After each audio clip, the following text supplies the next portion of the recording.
Your credit score is 480.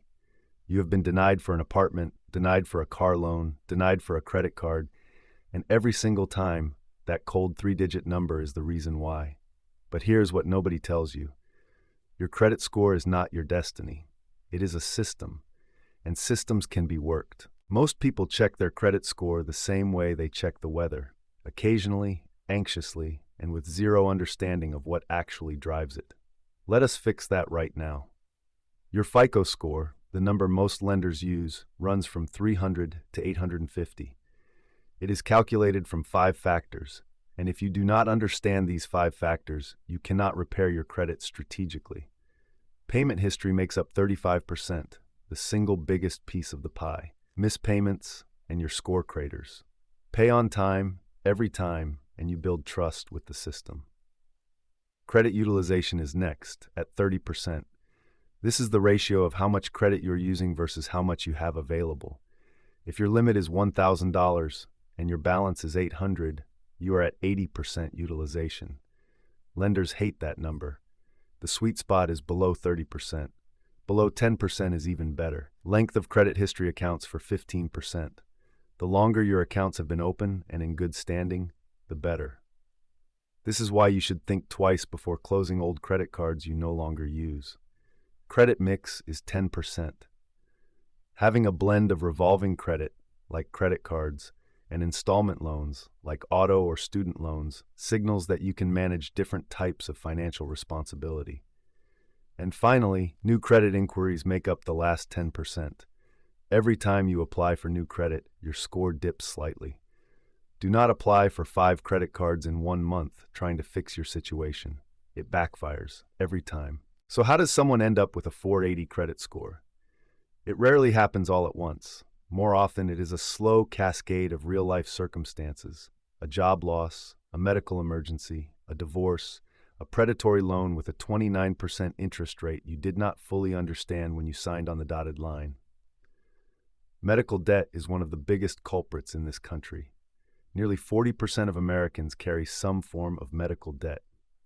And when that debt goes to collections, it can destroy a credit score virtually overnight. The cruel irony? You were sick. You did not choose this. Then there is the trap of minimum payments. Credit card companies are exceptionally good at making that minimum payment feel manageable. $25 a month on a $3,000 balance. What they do not always show you clearly is that at a 24% interest rate, you will be paying for 11 years and spend over $1,900 in interest alone. The debt snowball grows, missed payments stack, accounts go to collections, and suddenly what started as one difficult month has become a 3-year financial nightmare on your credit report. But here is the truth that matters most. None of this is permanent. Every negative mark on your report has an expiration date. Most collections and late payments fall off after 7 years. Bankruptcies after 10. The clock is always ticking in your favor. All right, now we get into the actual work. Credit repair is not magic. It is a methodical process. And the best part? You can do it yourself. You do not need to pay a credit repair company hundreds of dollars every month. Here is the roadmap.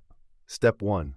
Pull your full credit reports. You are entitled to 1 free report per year from each of the 3 major bureaus, Equifax, Experian, and TransUnion, at annualcreditreport.com. Pull all 3. They are often different, and errors on one bureau may not appear on the others. Step 2. Dispute every error you find. Studies show that approximately 1 in 5 Americans has a significant error on at least one of their credit reports. That is 20% of the entire country carrying damage they did not cause. Common errors include accounts that do not belong to you, late payments that were actually made on time, collections that have already been paid, duplicate accounts listed twice, and incorrect balances. Step 3. Track your disputes obsessively. File them in writing. Keep records of everything. Certified mail receipts, confirmation emails, screenshots of online disputes. The bureaus have 30 days to investigate and respond. If they fail to remove an error you have proven, escalate it to the Consumer Financial Protection Bureau. Step 4. Address legitimate negatives. You cannot dispute accurate negative information and expect to win. For real debts, you have options. Pay for delete agreements, negotiating settlements for less than the full balance, or simply allowing the negative mark to age off your report with time. Collection calls are designed to create fear, and fear makes people make bad financial decisions under pressure. Here is what you need to know to protect yourself. You have rights.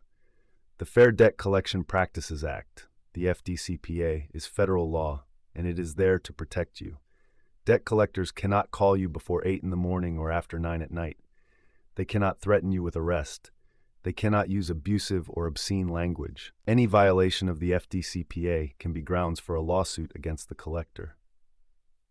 When you are first contacted by a collector, your very first move should be a debt validation letter, a written request demanding they prove the debt is legitimate.